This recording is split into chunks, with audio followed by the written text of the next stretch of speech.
Hili-hili, tunakapay, walat diri mo'y nanay. Nagulat si Regine nang makita ang litrato ng napakagandang babae sa malaking portrait na nakadikit sa dingding. Barbara daw ang pangalan nito. Malayong malayo sa larawan ang itsura ng kalagayan nito ngayon. Ang dating maputi at makinis nitong balat ay tadtad na ng peklat at mga sugat na siyang bumago sa kaanyuan maging sa buhay nito. Nag-iba rin ang hugis ng muka at katawan, kaya kung mahina ang puso ng taong makakakita ay mapagkakamalan mo talaga itong halimaw. Ipinakita sa kanya ang aktwal na anyo ng babae sa mga larawan sa cellphone ng amo niyang si Marvin na asawa ng babae. Ayon kay Marvin, nagkaroon daw ng matinding sakit sa balat ang babae. Hindi nga lang sinabi kung anong uri ng sakit iyon, pero labis daw itong nakakahawa kaya nagpasya silang ikulong ito sa isang kwarto. Oras na naman na. Silakbo.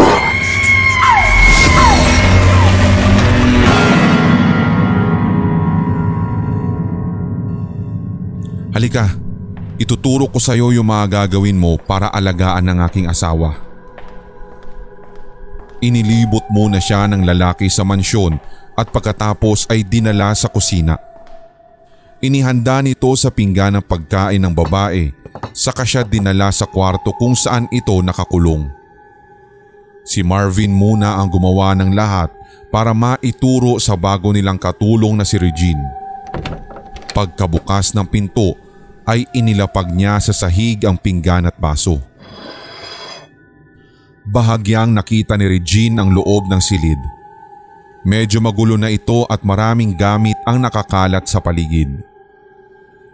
May isang kamang nahaharangan ng makakapal na kumot at marahil ay doon nakahiga ang babae. Mahal, nandito na ang pagkain mo. At kinatok din ni Marvin ang pinto para makasiguradong dinig ito ng kanyang asawa. Isinara muli ng lalaki ang pinto pagkahatid sa pagkain. Ganoon ang gagawin mo bukas para pakainin siya. Bawal lumapit sa kama niya dahil baka mahawa ka. Kailangan medyo malayo ang distansya mo sa kanya, kaya sa sahig mo na lang laging iiwanan yung pagkain niya, ha? Siya na ang bahalang kukuha noon pagbangon niya. Okay po, sir. Sagot ni Regine.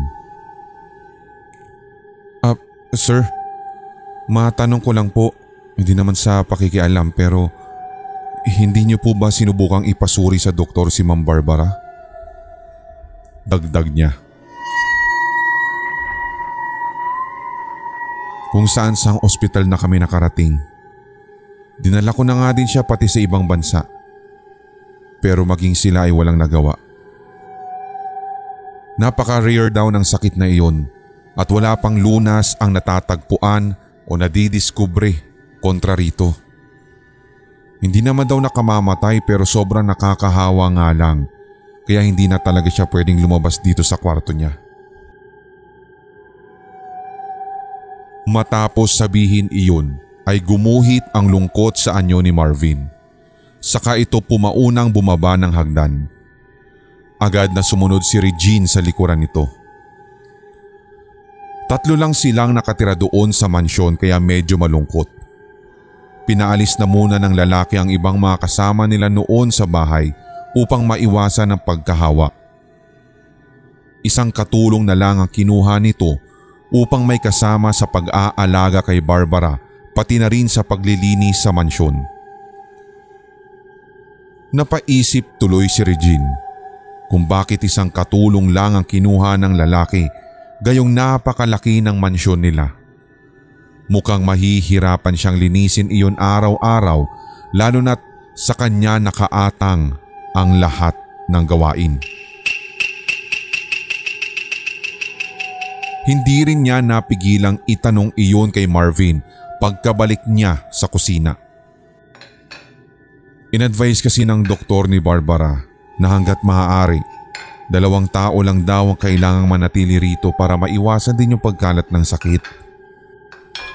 Masyado raw kasing sensitibo ang sakit niya sa balat at kapag nagdagdag pa tayo ng tao, mas mabilis daw itong kakalat. Sagot ng lalaki habang inihahanda ang mga pagkakainan nila. Ay, sabay na pala tayong kumain dito. Narito nga pala nakalagay ang pinggan ko. Doon naman sa kabila ang sa iyo. Tapos yung kay Barbara nandun sa taas. Kumukumpas pa ang kamay ng lalaki habang itinuturo sa babae ang mga gagawin. Siya nga pala, heto ang disinfectant spray na gagamitin mo lalo kapag matatapos ng kumain si Barbara. I-spray mo lang to sa pinagkainan niya bago mo kunin ha. Huwag mo rin kakalimutan na magsuot ka ng gloves. Pagkababad mo sa lababo, isprayhan mo rin yung buong area para mamatay yung virus. Basta't isprayhan mo lang ang bawat area kung saan mo ilalapag ang mga pinagkainan niya. At maghugas ka rin ng kamay at magsabon. Maliwanag? Yes sir. Alam ko na po ang mga gagawin ko bukas. Okay, that's good. Sa paglilinis, di naman ako masyadong maselan pagdating doon. Basta ikaw na bahala kung sa anong paraan mo lilinisin yung bahay. Kumpleto naman din tayo ng mga gamit eh. At kung may kulang man, sabihan mo lang ako para mabili natin agad. Paano ho pala yung room ni Ma'am Barbara? Nililinis din po ba yun? Of course not! Mabilis na sagot ng lalaki. Bawal ngang pumasok dun, di ba? Kahit nga ako bawal na ring lumapit sa kanya kaya hanggang dun lang tayo lagi sa pinto.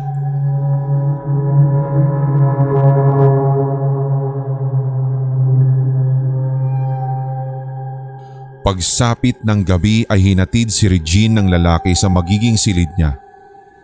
Nasa bandang dulo iyon ng pasilyo habang ang kwarto ng lalaki ay nasa gitna lang mismo. Hindi rin gaanong nagkakalayo ang distansya ng silid nila. Ang kwarto naman ni Barbara ay nasa taas at malayong malayo sa kanila. Tanong sa kanya ni Marvin. Hindi ka naman siguro takot mag-isa no? Aba, hindi po sir. Sanay na po ako matulog mag-isa. Kahit nga iwan niyo ako rito sa bahay, kayang-kaya ko. Basta't ibili niyo lang po sa akin lahat ng mga dapat kong gawin. Mahusay ka ngang magtrabaho. Mukhang hindi ako magsisisi sa pagkuha sa iyo. Puri sa kanya nito. Isang ngiti na lang ang itinugon ni Regine. Hanggang sa... Nga pala, may asawa ka na ba o kasintahan? Tanong sa kanya ng lalaki. Wala po. Wala pa po. Ang totoo po niyan sir wala pa po akong boyfriend since birth. So ibig sabihin, virgin ka pa? Nagulat si Regine sa tanong nito pero ngumiti lang siya at magalang namang sumagot sa lalaki. Yes po, I'm still a virgin sir. Good! Dapat talaga unahin muna ang trabaho bago ang relasyon.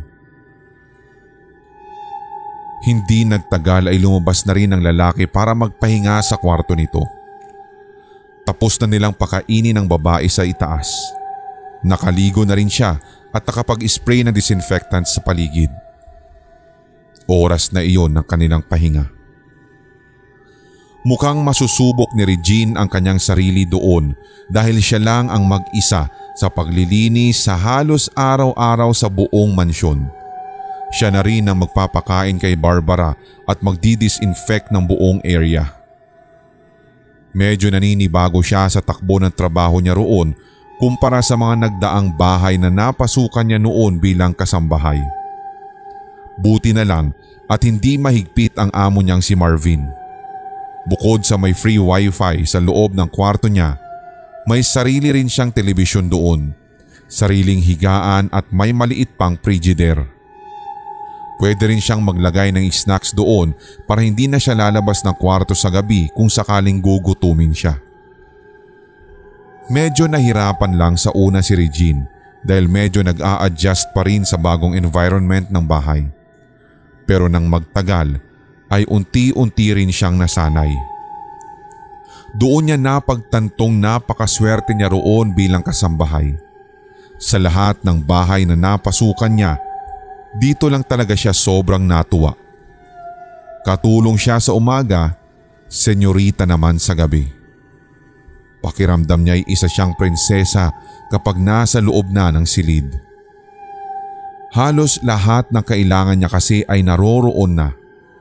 Bukod pa sa maganda at puno ng disenyo ang kwarto niya, talagang napakabait ni Marvin at binigyan siya ng magandang silid kahit siya ay kasambahay lamang.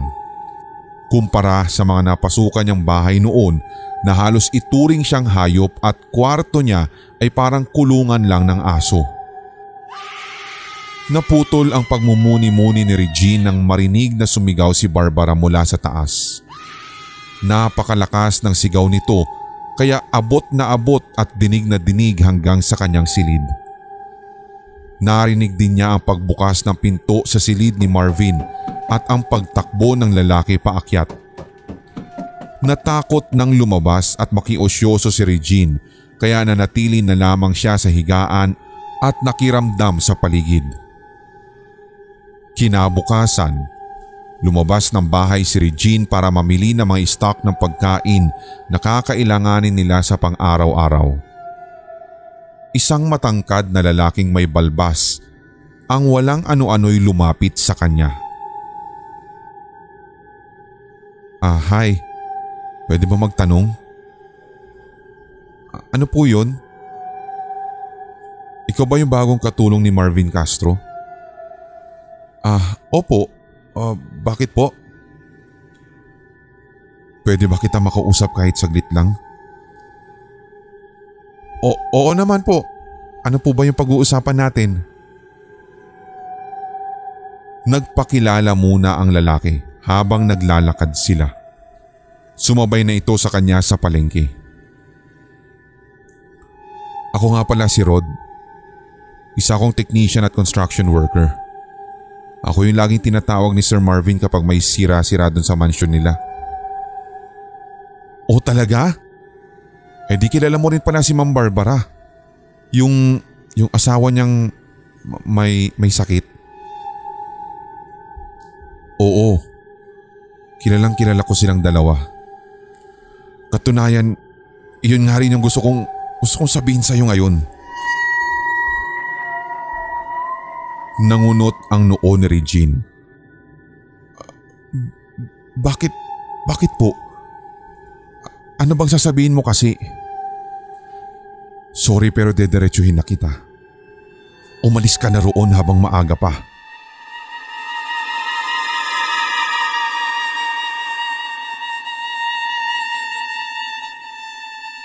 Kinabahan siya sa sinabi ng lalaki. Bigla rin kasing nag-iba ang tono ng boses nito kung kaya't kabado siyang napatanong ng, bakit naman?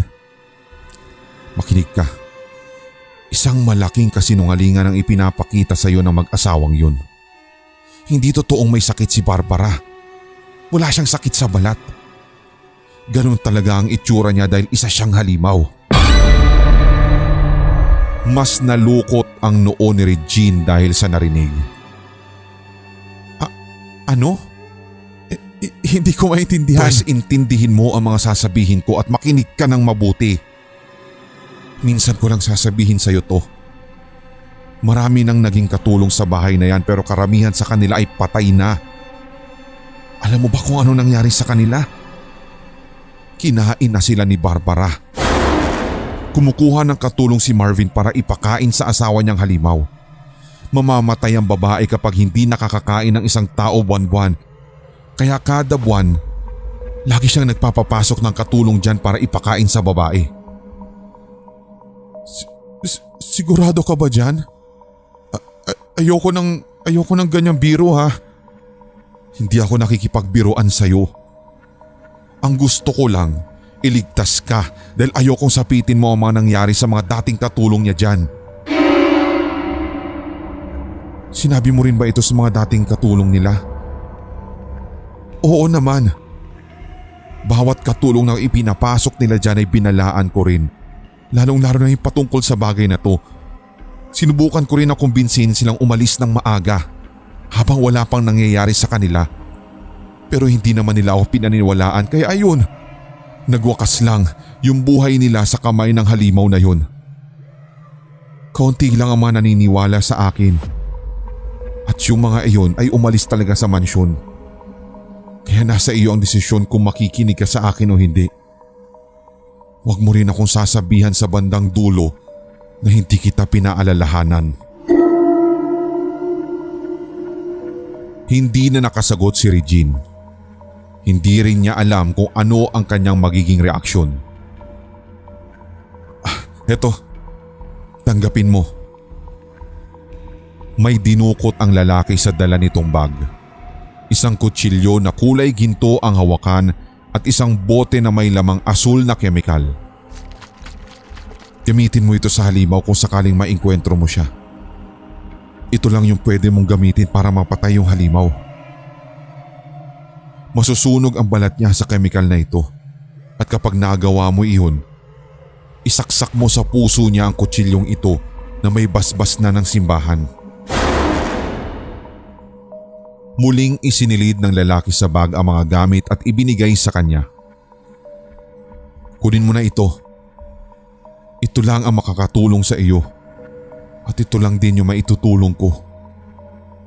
Matagal kong pinag-aralan ng pangontra sa babanig na iyon at iyan ang nakita kong pinakamabisang paraan para paslangin siya. Natatakot ako eh. Parang hindi ko kayang gawin to. Sige, aalis na ako ha. Basta tandaan mo lahat ng mga sinabi ko sa'yo. Kung gusto mo ng ebidensya, pasukin mo yung kwarto ni Sir Marvin. Doon mo makikita ang katotohanan.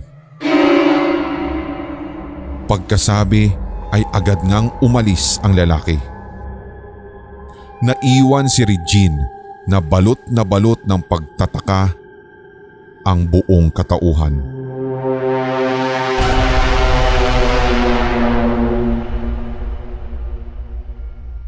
Pagka-uwi nga niya sa mansyon, naghanap siya ng pagkakataon para makapasok sa silid ng lalaki. Mukhang binagsakan siya ng swerte dahil nagpaalam ito sa kanya na may pupuntahan lang daw na business meeting. Nang makaalis ang lalaki ay pinasok niya agad ang kwarto nito. Doon niya nakita ang iba pang mga litrato ni Barbara noong tao pa ito. Kinalkal ni Regine ang lahat ng mga bagay na makakalkal niya roon hanggang sa natagpuan niya ang ilang mga dokumento na may kinalaman sa tunay na kalagayan ni Barbara. Kabilang narito ang diary na si Marvin mismo ang nagsulat. Ayon sa diary, hindi raw niya lubos na matanggap ang pagkamatay ni Barbara dahil sa skin cancer na dumapo rito. Hindi niya kakayaning mawala sa kanya ang babae kaya naghanap siya ng paraan para mabuhay muli ito. Nakasaad doon ang mga paraang ginawa ng lalaki kung paano ito nakipagkasundo sa demonyo para bigyan ng buhay ang bangkay ni Barbara. Isang ritual ang ibinigay kay Marvin na kailangan niyang gawin para maibalik ang buhay ni Barbara. Matagumpay naman iyong nagawa ng lalaki kaya muli ngang nabuhay ang babae, ngunit ang kapalit, naging halimaw na ang kaanyuan nito. Pero hindi roon nagtatapos ang ritual. Kailangan daw ikulong muna ang babae sa isang silid na malayo sa mga tao. Kada sasapit naman ng panibagong buwan, kailangan daw itong pakainin ng tao upang unti-unting manumbalik ang dating anyo at kagandahan nito. 10 birhen na babae ang kailangan sa alay. ito ang tiyak na magpapabalik sa dating anyo ni Barbara. Bigla tuloy naaalala ni Regine ang itinanong sa kanya noon ni Marvin tungkol sa kanyang virginity. Ngayon ay malinaw na sa kanya ang lahat. Kaya siguro palaging katulong ang kinukuha ng lalaki roon bilang kasama sa bahay upang maialay sa muling pagkabuhay at pagbabalik ng anyo ng pinakamamahal nitong asawa. Hanggang sa bigla siyang nakarinig ng mga yabag ng paa na nagmumula sa labas.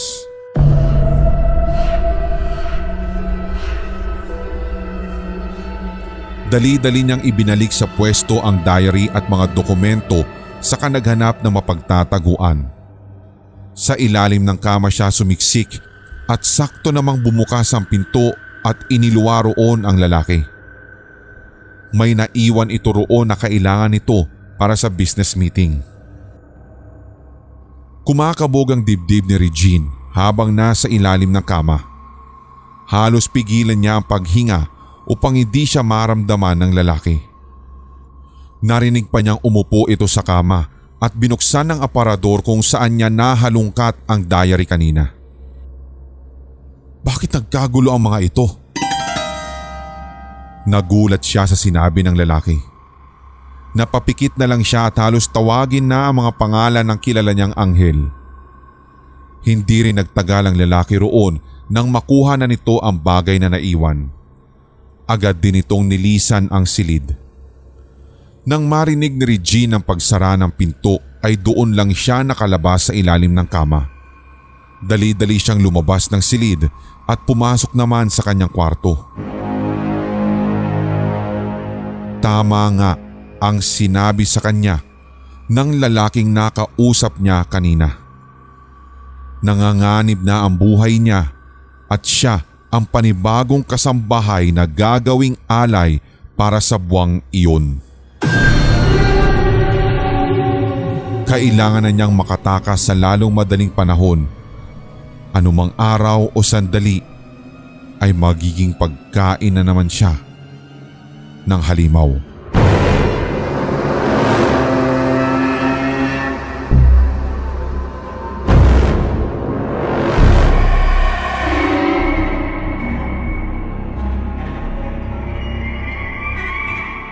Samantala, bumukas ang pinto ng kwarto ni Barbara at iniluwa nito si Marvin. Nilapitan ng lalaki ang kama kung saan nakahiga ang babaeng halimaw ang muka. Mahal, mukhang alam na ng bagong katulong ang tungkol sa'yo. Kailangan mo na siyang ligpitin ngayon din. Babalik ako mamaya at may pupuntahan lang ako sa opisina. Ikaw na ang bahalang tumapos sa kanya. Umungol ang halimaw at ibinuka ang bibig na punong-puno ng mga pangil.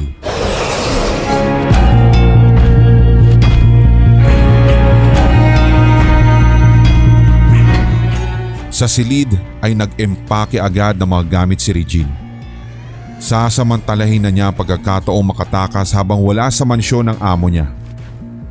Nang maisilid na sa maleta ang mga gamit ay wala na siyang pinalagpas na oras. Lilisanin na niya ang mansyon na iyon. Pagbukas niya sa pinto, isang hubot-hubad na halimaw ang bumulaga sa kanya. Doon nga'y nagsisisigaw si Regine at nabitiwan tuloy niya ang maleta dahil sa labis na hilakbot. Sinakal na siya agad ng halimaw hanggang sa mapaangat sa sahig ang kanyang katawan. Napakalakas ng halimaw at nagawa siyang ihagis pabalik sa loob. Tumilapon si Regine sa tabi ng kama niya at tumama pa ang ulo niya sa isang lamesa. Pinilit niyang tumayo at dinukot sa bag ang gintong patalim pati ang boteng naglalaman ng asul na kemikal. Lumuntag ang halimaw na parang palaka at agad nakarating sa kinaroroonan niya. Ngunit bago pa ito makagawa ng hindi maganda, agad binuksan ni Regine ang bote at isinaboy ang laman sa muka ng halimaw. Napaatras ang halimaw at unti-unting nangisay sa sahig. Doon ibinuhos ni Regine sa buong katawan ng halimaw ang natitirang laman ng bote. Hindi na ito nakapalag habang hawak ang nasusunog na muka. Hinahawakang mahigpit ni Regine ang gintong patalim at mabilis na ibinaon sa dibdib ng babae. Nagawa pa siyang sakalin ng halimaw pero hindi nagtagal ay unti-unti rin itong nanghina at bumagsak sa sahig ang kamay. Hindi na ito gumagalaw. Hindi na rin humihinga. Patay na si Barbara. Patay na ang halimaw. Agad kinuha ni Regine ang maleta at kumaripas ng takbo papalabas ng mansyon. Nakaligtas siya sa halimaw na nagpapanggap na may sakit sa balat.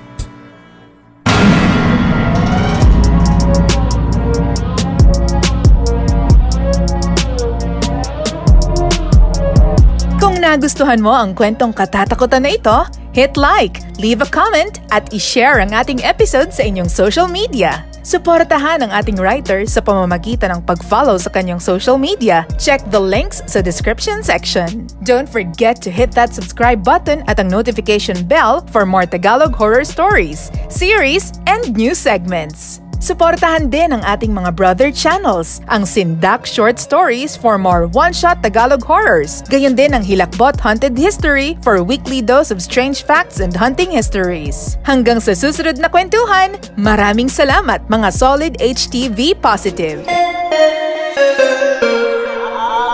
Mga Solid HTV Positive, ako po si Red at inaanyayahan ko po kayo na suportahan ng ating bunsong channel, ang Pulang Likido Animated Horror Stories. Subscribe na or else. Ngayong taon, tuloy-tuloy ang ating kwentuhan at unli takutan dito sa Hilakbot Pinoy Horror Stories Radio. Your first 24/7 non-stop Tagalog horror stories Sa YouTube.